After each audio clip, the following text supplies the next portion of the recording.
What does it mean? One perspective. March 9, 2016.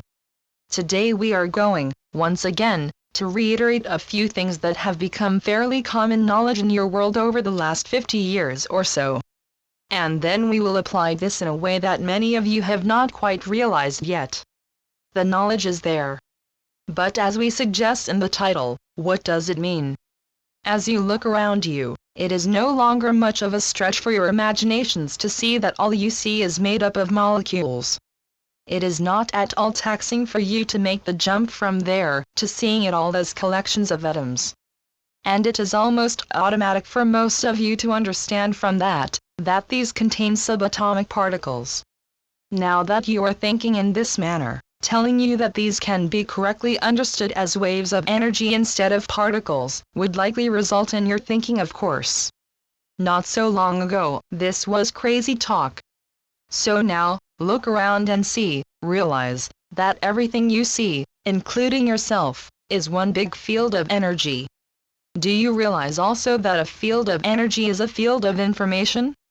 So here you sit in a field of information and energy, and as part of the field yourself. Now this energy is vibrating at many frequencies. And these frequencies are reaching every part of the field, even the parts of the field that your mind is calling me. Now here is a frequency that is in the range that humans interpret as sound. Here is another that you interpret as color. Another reaches you as touch. What are you unconsciously doing here? We want you to understand that you are assembling a reality, or what you interpret as a reality. It will be very close to what others around you see, as well. But it will not be exactly like anyone else's reality. Why is that? And what else might you know about it? The why is that you are interpreting it unconsciously most of the time, and what you get is most often based upon past experiences, beliefs, etc. And not all of those are even your own. You have inherited many. You have been taught many.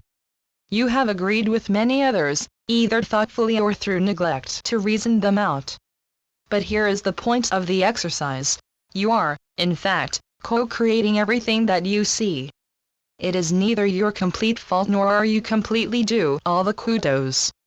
But what you see is your interpretation.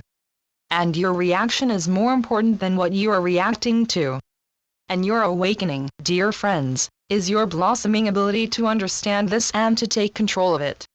If you are assembling this reality many thousands of times per moment, and we tell you that you are, and if you are becoming more and more conscious of it, then you can learn to assemble it as you desire it to be. And that is a true awakening. That is the basis of what you call manifestation. You manifest all the time. You always have and you always will. But are you doing it consciously? Do you know what lies just under the surface of your conscious thought? Do you see how important it is for you to know that? Now, does all of the emphasis on knowing yourself begin to come a bit more into focus? Because all that you hold in your subconscious is just as much responsible for what you are getting as what you are aware of. And if you are aware of the 80-20 rule, you may see that 20-80 would be a lot better than 80-20. In other words, you will likely want to strive for a great deal more awareness than unawareness. You will want to shed beliefs that are not grounded in truth. You will want to dismiss ungrounded fears. You will want to correct your interpretations to the greatest extent possible. You will desire for your creation of your world to be as close to your conscious desire as it is possible to get. Is that not so? Of course it is. We hope this discourse will be helpful to as many of you as possible. Ask, and we will work with you to achieve just that. That is why we are called guides and teachers, so please avail yourselves of the offered help. Blessings and love to you. We will speak again. Channeled by Ron Head. RonAhead.com